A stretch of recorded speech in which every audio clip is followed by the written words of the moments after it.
I sure hope there weren't any mistakes in that episode, but we'll find out when my mom, Mrs. Monica, comes in and tells us what was wrong. So we're Zoomies today. Yeah. We're Zoom recording. Summertime Zooms. And you are in Nashville. You made your way there. I am. Do you want me to spin my camera around so you can see what looks out my window? Yeah. Okay, here we go. I'm doing a bad job looking out my window. You can't even see. Can you see the lake? You can't even see. I can't see the lake. I see a lot of trees. Sure, that's good. Trees are good. Did you have to curb your good time last night so that you could wake up so early? No, I did. I was out late last night, which was unexpected. I don't really stay out late anymore. No. You're this year you're a middle-aged woman. How dare you? I'm still early. Actually, that reminds me that maybe it was on an Armchair Anonymous. I can't remember. I said something like, I look young. And you said, you were like, do you? And I don't know if you were just negging me, but we had a tiff about that. And then since then, I've been carded basically every single place I go. Really? People think you're 20 or less. So I went to Cookbook, which is a very cute grocery store here in Los Angeles. And I bought a bottle of wine. And the girl asked for my ID. And then she looked at it for a minute and then she gave it back. And like 30 seconds later, she looked at me and she said, "You look so young." Oh, really? And and she was kind of like mad. Like, I think maybe she thought it was a fake ID. Like, I don't know. She was like, "You look 20." And I said, "Oh, well, I'm at the age where I will take it." And I said, "How old are you?" And she said 25.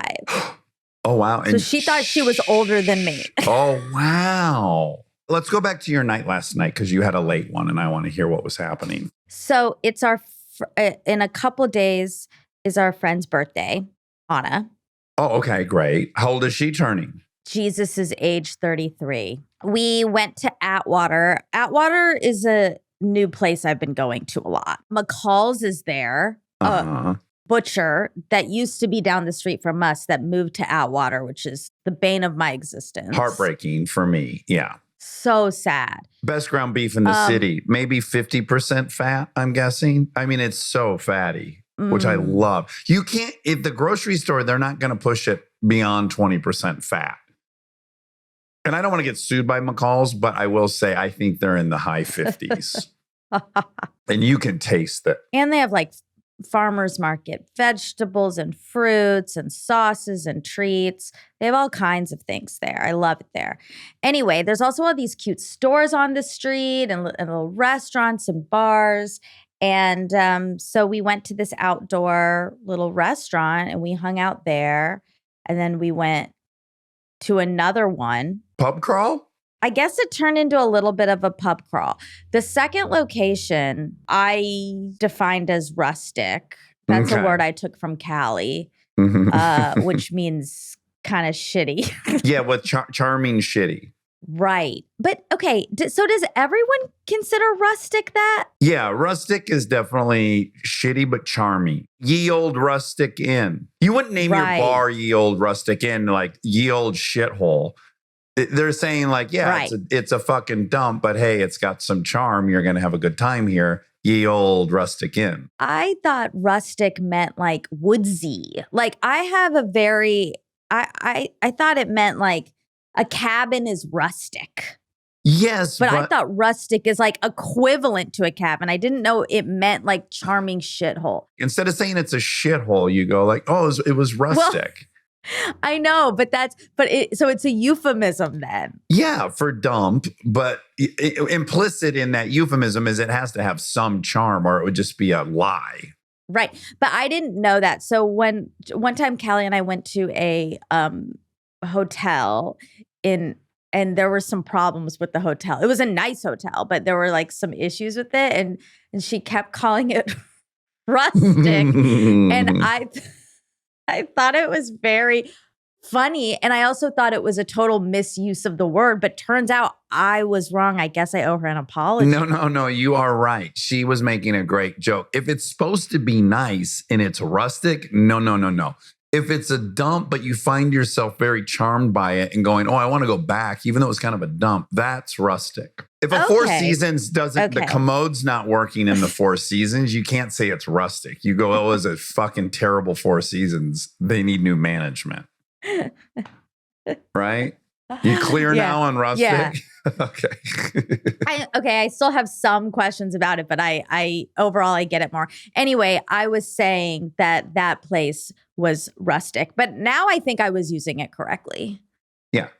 Charming and not nice. So we went to one rustic location quickly. Mm-hmm. I didn't really partake there. And then we went to dinner down the street. We didn't leave there until 10:10.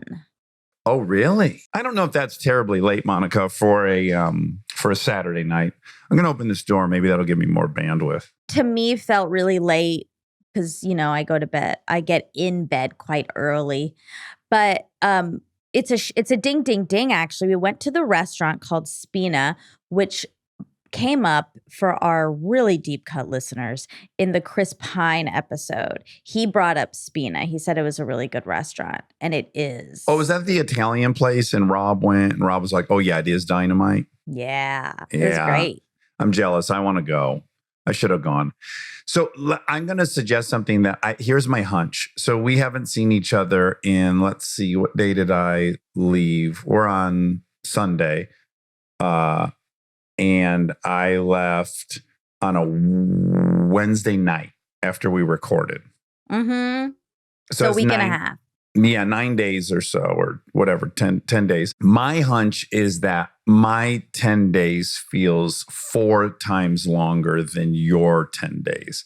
Do you feel like the last 10 days off kind of blew by or no? I do feel like it's moving too fast. Yeah. And have you been panicked at all about that? A little. I put an out of office on my email, which is a new thing I tried. Uh-huh. How's that going? It's only okay because I still check it. I just like the idea that you have an office, that there's an office you're normally at that you're not at now. By the way, I'm going to email you just so I can experience the automatic reply. I think today was the last. I think it ended today. Oh, it did? Yeah, but maybe I'll try it again. Okay, so for my 10 days, I feel like it's been about a month and a half. In fact, just yesterday I was saying to the girls, oh my God, guys, how long ago were we in Idaho? Which was technically 4 days ago, but it feels like 2 weeks ago. Great. So what happened in Idaho? So we drove up. We left. Kristen was in Vegas doing like a speaking engagement. And she was supposed to fly home Wednesday night, and then we were going to leave super early Thursday morning. But I decided, the girls were anxious. I was anxious. So we just left Wednesday. We drove the bus to Vegas to my father-in-law's. We have a dog with us now. Frank has joined the trip, right? Whiskey didn't make the cut. He's at home with Peggy, his girlfriend. That's fine. That's great for him because he's in love with Peggy. And Frank was a pretty good boy. No complaints there. I did get into a major traffic jam right when I entered Nevada, if I'm remembering correctly. And we did about 2 hours at 11 p.m., just kind of sitting in the bus in traffic. Rough start, doesn't matter. Went to my father-in-law's house. We went inside. We slept for about 4 hours.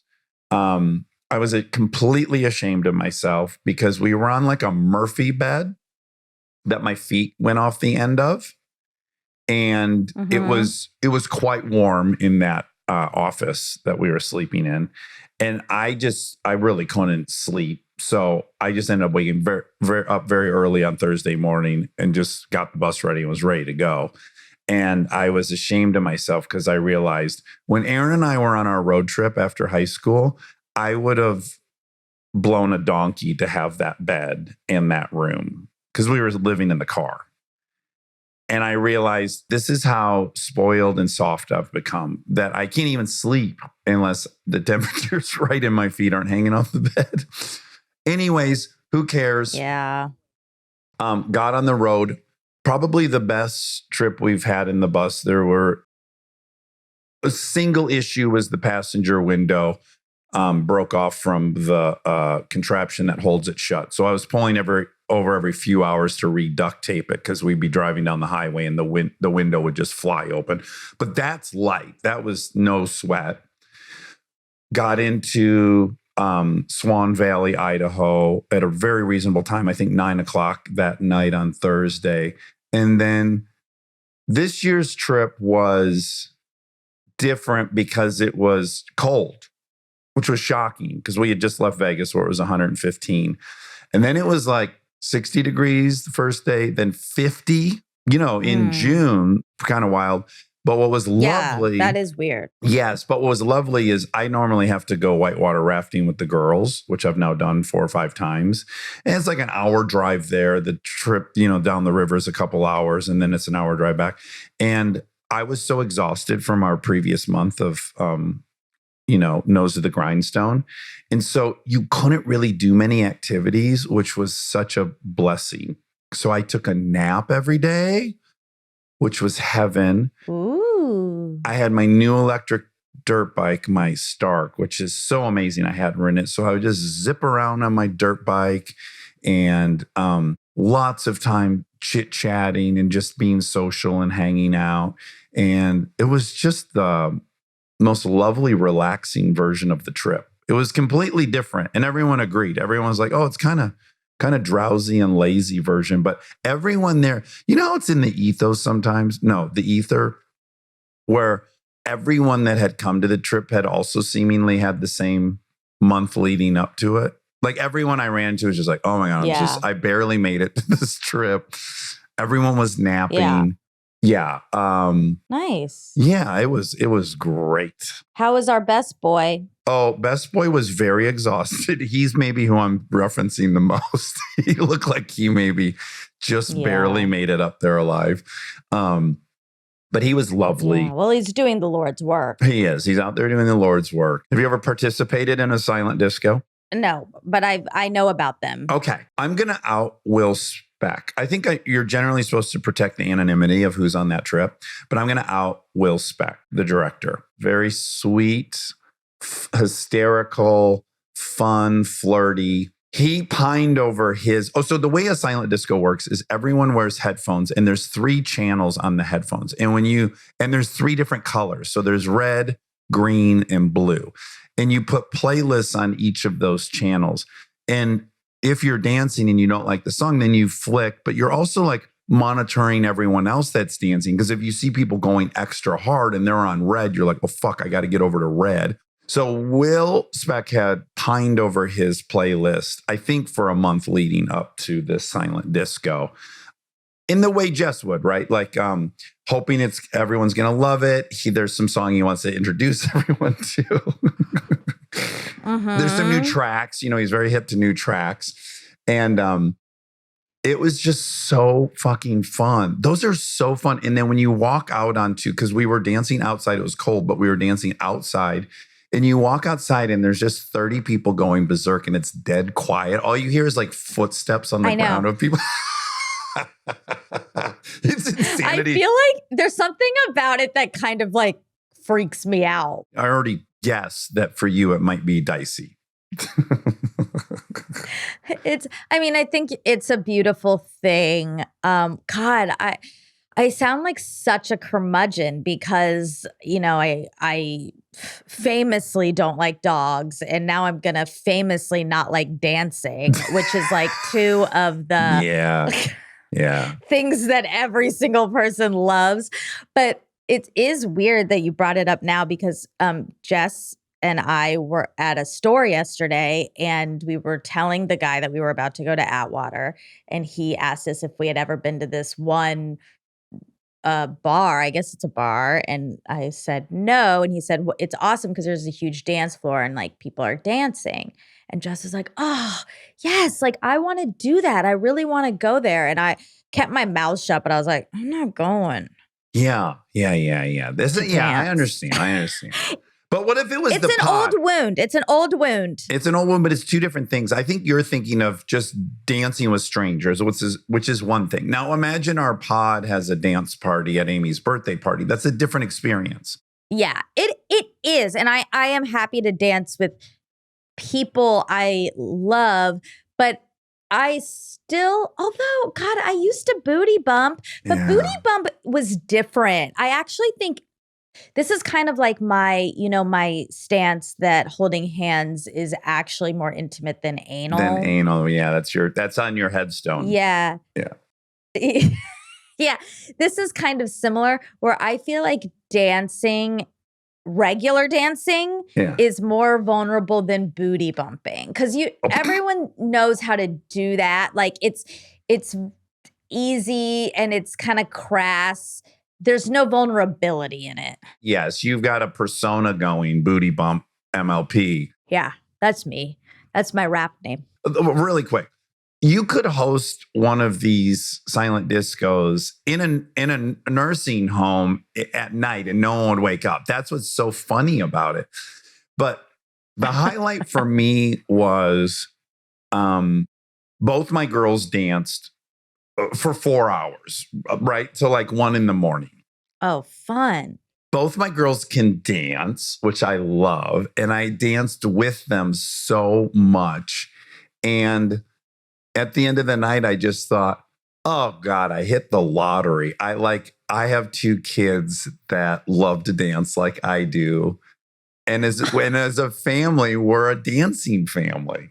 That's nice. Yeah, it was just so sweet. Lincoln in particular, not a shocker because we're so similar. You just couldn't I gave up. I wanted to go back and go to sleep at one point, and Lincoln wanted to keep going hard. And yeah, it just tickled me to no end.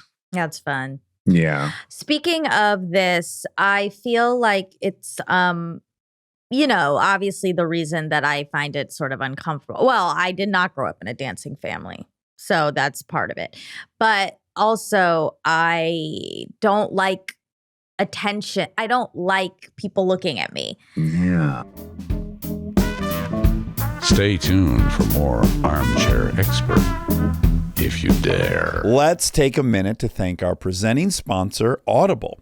With Audible, the leading audio entertainment app, it's easy to discover new stories and ideas while going about your day. Yeah, and with over 1 million audiobooks, Audible originals, and more, it's basically impossible to run out of things to listen to. Plus, there's just something about audio storytelling that hits a little different. Yeah, it really does, especially Audible originals that feature performances from celebrities and top voices. It's like watching a movie in your head. One on my list is Treasure Island. Aha. Which is an Audible original drama. It's a timeless tale of pirates, lost treasure, maps, and mutiny. What more could you need? That sounds really fun. I'm more of a psychological thriller girl myself. Yeah, you're dark. Yeah. I'm dark and I'm broody.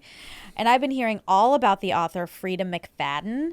And I love that I can listen to her audiobooks on the Audible app when I'm commuting, taking my walks, as you know, or just like doing laundry and chores. Well, with Audible, you can find the genres you love and discover new ones. There's more to imagine when you listen. And to make it even better, Audible has a special offer for armchairies. Sign up for a free 30-day Audible trial, and your first audiobook is free. Visit audible.com/Dax. That's audible.com/Dax.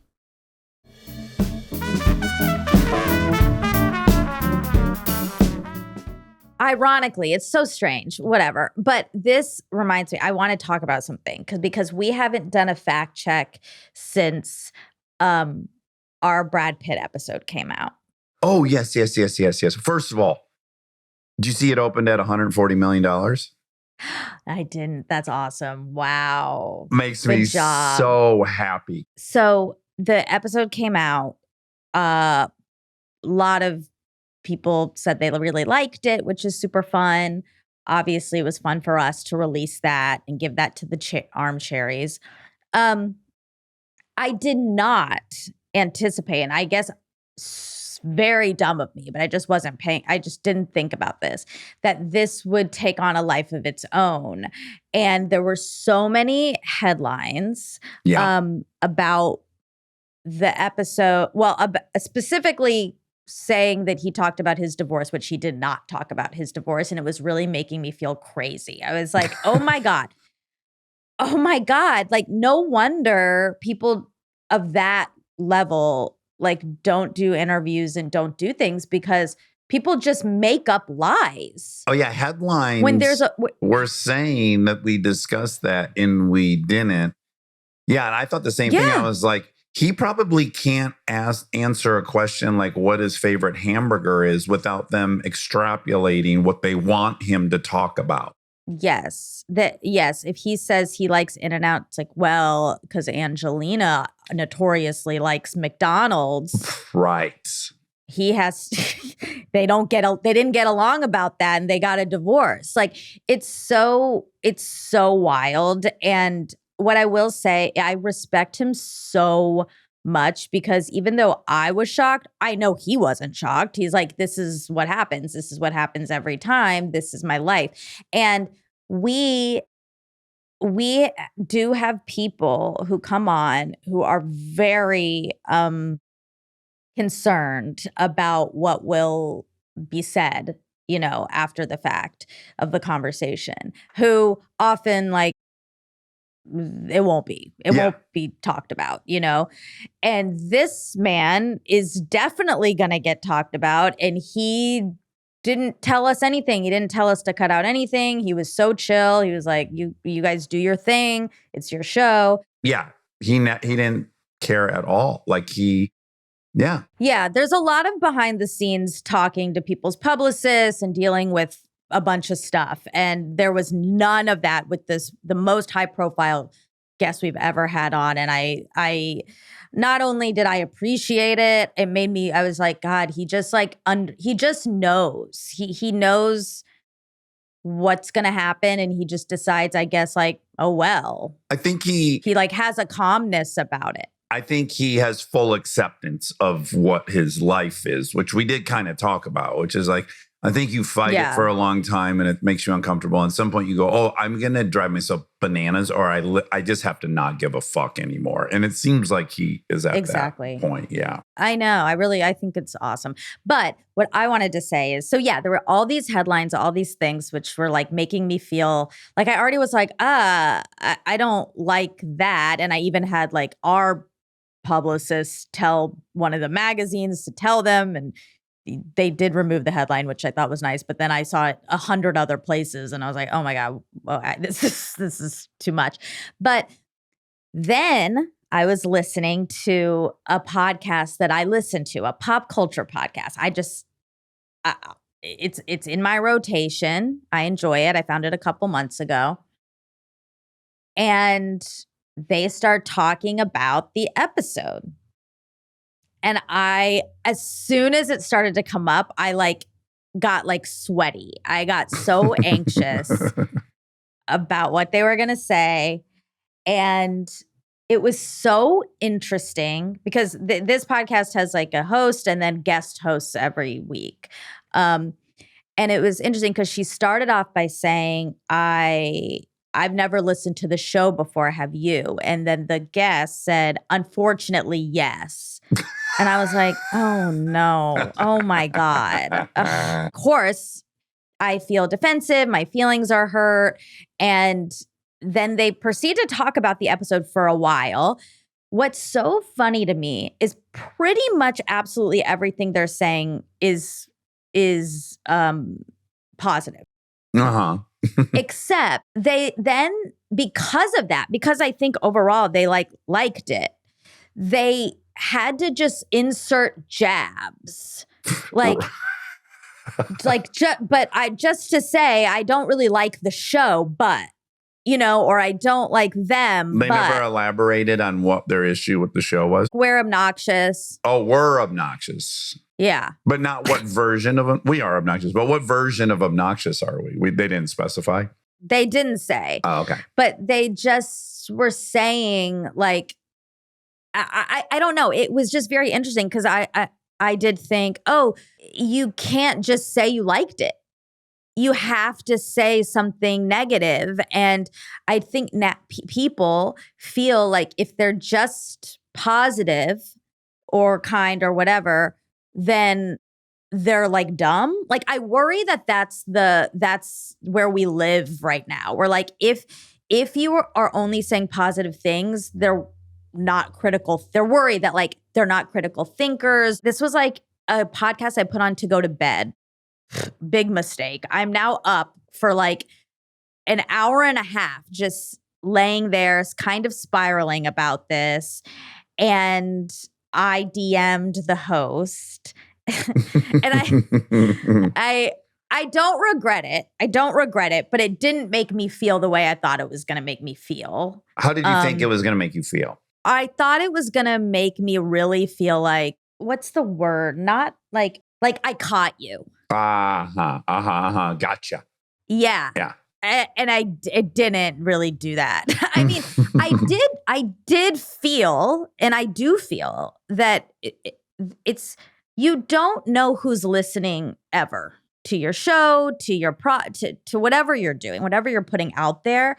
And I think it's important when you're speaking openly and when you have platforms that you do consider that. Like, is this something you would say if that person heard it? Mm-hmm. And that's how it's literally what you learn in kindergarten. Yeah. Like, if you wouldn't say it to their face, don't say it at all. Yeah. Anyway, so I just said, hi, I listen to your show. I like your show. It was wild to hear our interview come up. I wish I could unhear some of those things, but overall, like, thank you for listening, whatever. And then she responded very nicely. Yeah, that was that. You said it's a pop culture podcast, right? Yes. Yeah. Yes. So for me, like pop culture, anything pop culture means gossip. And I'm not shitting on gossip overall because I think gossip in general gets a very negative kind of, it's a pejorative in a way. But I mean, there is a huge utility to gossip. We've talked about it. Like when you're in a tribe of 100 people and you're gossiping about the leader who's, mistreating people, it's how we regulate. So I don't think it's, it's not useless or should never be done. But I don't think the ethos or edict of culture today is to be negative, but gossip is inherently catty. You can't just bring up, you have to say her shoes didn't match her outfit. You might be in love with her and worshiping her, but like gossip, the nature of it is like, and now I'm going to say something shitty because that's what gossip is. In my mind, I'm taking full responsibility for this. My hunch is that if she didn't like the show, it wasn't because of you, it was probably because of me. Or at least in my mind, I'm taking all the responsibility for that. I'm relieving you of any responsibility for that's not how I look at it. Obnoxious factor.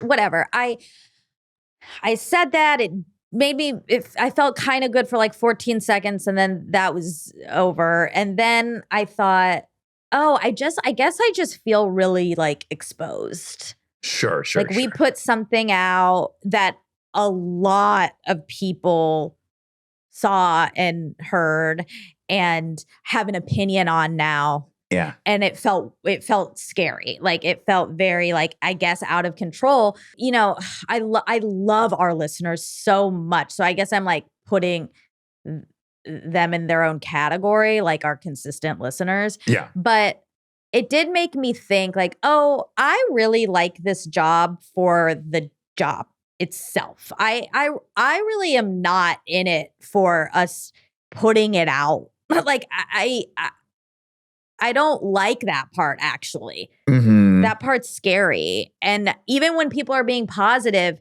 it's still like, but they like heard it. I don't know. It's weird. Well, it's inherently vulnerable to go, okay, everyone, go ahead and listen. I mean, that's just, I think. Yeah, because I protect myself so much from it. I don't look at comments. But this was, it just, I think that was it. It's like I'm very active about not taking in any of that. I know it's out there, but it doesn't exist if I'm not seeing it. Yeah. But this just like landed. I couldn't even help it. It's something that I listened to on my own. Yes. And it found me. Yeah. And it was really strange. But you were just admiring Pitt, right? I know. I aspire to be like him. Yeah. So weirdly, maybe the universe put this whole thing, right? Like it's an extreme example. Like this guy has to deal with the whole country that read those headlines thinks he was talking about that. It wasn't. And somehow he's just like, yeah. And what can I do? And I'm still going to be me and be radical in movies and look sweet driving race cars and whatever, because I want to do that. Be so hot. I was even thinking while we were just talking, I'm almost tempted to start rubbing my head like this because it was so cute the way he would circle his shaved head. He did touch his head a lot. I also thought it was so cute and hot. It was so cute and hot. And a lot of people in the comments thought it was like someone said every time he rubbed his head and there was like fire signs. And it's like his power he's so powerful. Like just rubbing his head. Really we're like, oh my God. Like, I don't even know what we want. Like him to rub our head that way or just he's being sensual with his own body and we want to rub his head like that. I think it's more like, well, I couldn't get away with that. He's doing something people can't get away with. Yeah, the shaved head. Let's start with a shaved head. So few dudes can pull that off. I think some good takeaways were that I did realize that I like the process of it more than the result, which I think is important. Yeah, and healthy. It'd be bad if it was reversed. If you're like, well, I hate this, but I love the reaction. Exactly. Yes. And it made me feel this is not to sound like self-righteous because this is it just happens to be what we've decided to do on this show. But I'm happy that our show isn't about that, isn't about breaking things down and tearing, having to say something negative. Like, I'm glad it's not. Yeah. Yeah. And so. It was great. I loved it. It's all directly proportional to the attention. So it's like, I'm delighted so many people listen to our show. And yeah, a big handful of them were mad he was on our show. But it's just all like, it's a 1-to-1. You bring in more folks and then you get more voices. And I guess it's worth it to me, I agree. I was mad about headlines. I was just feeling very protective of him, which is hysterical. Like he needs me to look out for him. Well, I felt that too. Yeah. It's just about the principle. It's not about him specifically. Yeah. Well, let's do some facts. Oh, I love facts. Let's do some. Superman. Oh, this is incredible because last night I went to the movies. Oh. And we saw the trailer for the first time in the cinema for Superman. And did it look so fun? It looks awesome. Ooh. Yeah. I can't wait. I'm a little mad we had Superman week. Why? And we didn't get to see the movie. Oh. Like we got to see F1. I know, but you're being greedy. I am. Yeah. But if you do a whole week, I feel obligated to have seen the movie. Yeah. And I just want to. I really want to. It's crazy he's so hot with a bald head. He's so hot. Yeah. What a dick. No. Any guy who can just he's shave. Such a nice guy. I know. That's why it's like. But anyone who can just shave their head out of nowhere and still be hot. Remember the first time he came on and he told that hilarious story about when he was dating Jennifer Lawrence and he got food poisoning while she had booked the Silver Linings Playbook and was like in the other room talking to Bradley and while he was like puking and sweating. Oh, that's right. I forgot about that. It's such a good story. Oh, cutie pie. I was thinking when we had him on, because of course it popped up that he had dated her. It's in his Wikipedia. Sure. And then I thought, what's going on with Jennifer Lawrence? She's married. She has a kid. But was she acting? Yeah, she was just at Cannes. She was? Yeah. She took a break, right? Well, I think kids. She was in every movie. Yeah. And she's so incredible. Oh, she's so good. Yeah, she has a new movie that premiered at Cannes that a lot of people are talking about. So I'm sure she'll be in the circuit for the awards. We'll get her on, Monica. Come on, Jen. Do you think I can text Nicholas, who doesn't text me back, to text her? I think his ex-girlfriend. I think you should probably not. Yeah, that's probably a better way in. Okay, some facts. What years was Nicholas nominated for the Golden Globes? He thinks the first year was COVID and the next year was the boycotted year. 2021 nominee, Best Performance by an Actor in a TV Series, Musical, Comedy. Great. 2022, same thing. He was right. He really got screwed on both occasions. Wow. Poor guy. How did Peter III of Russia die in real life? Peter III of Russia died at 34 under mysterious circumstances. Some say he was assassinated while behind bars. Some say he was assassinated, but not behind bars. Others say it was suicide. Regardless, most believe Catherine was behind it. Of course they think that. Good for her. The official cause of death was a severe attack of hemorrhoidal colic. That sounds like it's combining hemorrhoids and cholera. Yeah, but colic, you know colic. When you're a baby, you get that. Yeah. He was a baby? He Benjamin buttoned and became a baby. Okay. But what could be worse well. of dying from diarrhea while you have hemorrhoids? That sounds like a uniquely No, colic twisted. isn't diarrhea. It's not. It's just gas pains. No. It's like basically agitation. Like they're just crying nonstop. But I think it's is it gastrointestinal? Yeah, I do think it's GI derived. Really? Let me look. Okay, characterized by excessive inconsolable crying in a healthy infant. Often defined by the rule of 3, crying for more than 3 hours a day, for more than 3 days a week, and more than 3 weeks. While the exact cause remains unknown, it is a common condition that usually resolves on its own by 3 to 4 months of age. After they cry themselves out. Oh, it says symptoms, okay? Clenched fist and curled up legs. Okay. Oh, these poor babies. Reddening of the face, probably because of the crying. Yeah. Tense, bloated belly. But I think that's because of the crying. Wait, crying makes your belly bloated? Yeah. I think GI stuff makes your belly bloated. Okay. Passing gas or having a bowel movement might offer temporary relief. All right, fine. You might be right. I feel like it's related to But nobody's saying that. I just know that I was colicky. I couldn't have anything, which is why we went from formula to Caro syrup. Right. Somehow that was related to my colickiness. Sure. I mean, because that made you not cry all the time. But maybe because I wasn't having an upset stomach. But don't you think that would really make you have an upset stomach? Caro syrup? Yes. No, I think you can't possibly get an upset stomach from Caro syrup. Oh, okay. Yeah. It's like inert. It's just calories. But it's sugar. Sugar isn't good for you. No, but if you beat his butt cherry red. I think my dad was beating my butt cherry red. No, he wasn't. Yeah, he lost his, I know, I was just saying good things about him. But he did, he spanked you? Yeah, we would get into power struggles. Not when you were a baby. When I was a baby, yeah. I would jump off, this was where my mother would have to intervene. I would jump off the deck. How old at are you? Our house, 2. And it was a really tall deck, and he kept telling me not to. Yeah, you can't. You break your legs. He'd spank me, and then he'd put me down, and I would look at him, according to my mother. This is my memory. Yeah. And I would say, "Don't you pank me." Oh. And then I would run. I'd look at him and run and jump directly off right after he spanked me. And then he would grab me and spank me. Yeah. And he'd put me down, and I'd say, "Don't you pank me." And my mom would have to intervene because this cycle would go on forever. Like I would not, and he wouldn't quit. It started at 2. We were locked in that battle. I don't know what you're supposed to do. I mean, I would just been like, go break your leg. That's better than me beating you. That is not true. Me beating you? Was it like, it's probably like that. No, my mom would. Not to defend. No. My mom will say she did, it would go too far.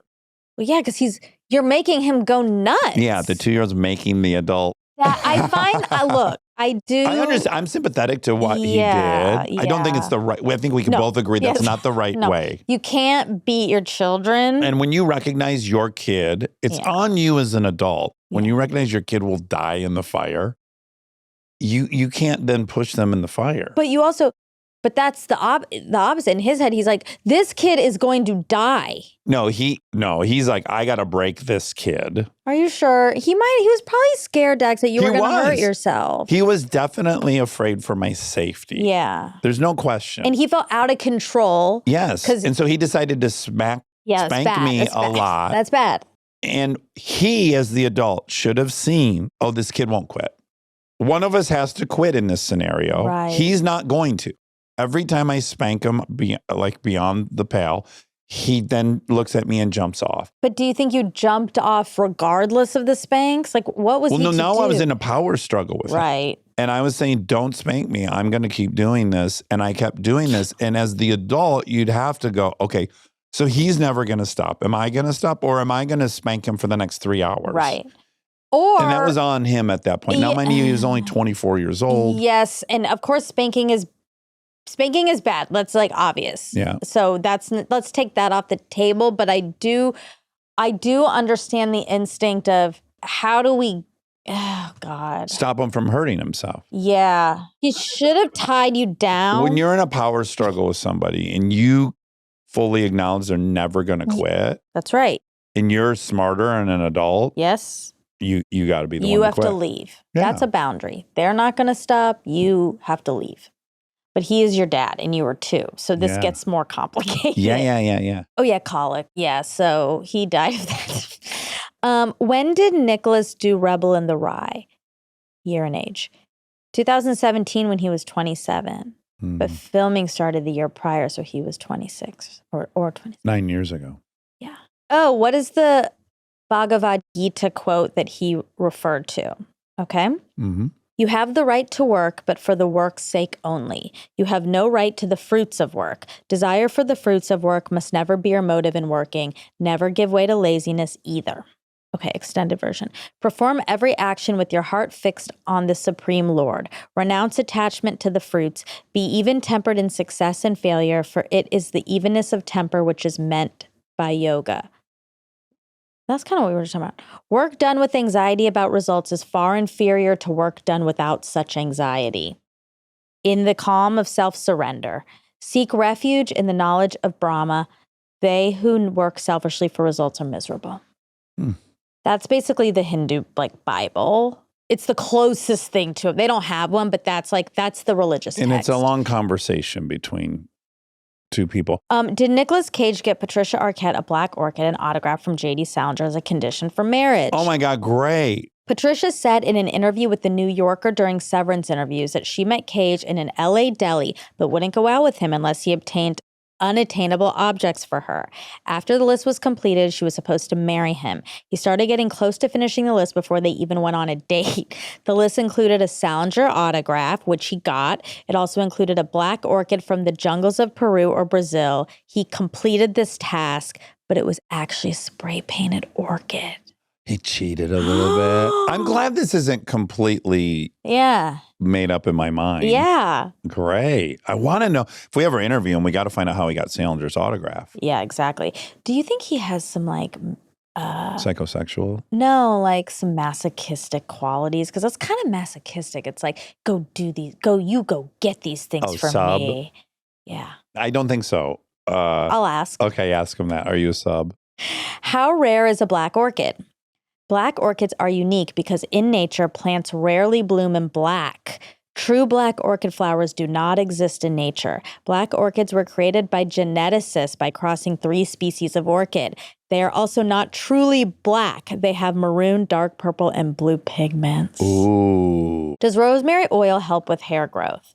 Rosemary oil is believed to encourage hair regrowth like Rogaine does and to prevent hair loss. It contains compounds that may have antioxidants, anti-inflammatory, and antimicrobial properties, support wound healing, promote nerve growth, and improve circulation. More research is needed to confirm this. Okay. I'll take a jug of it. Oh, yeah, you could try it. Yeah. Add it to my 70-minute routine at night. Yeah.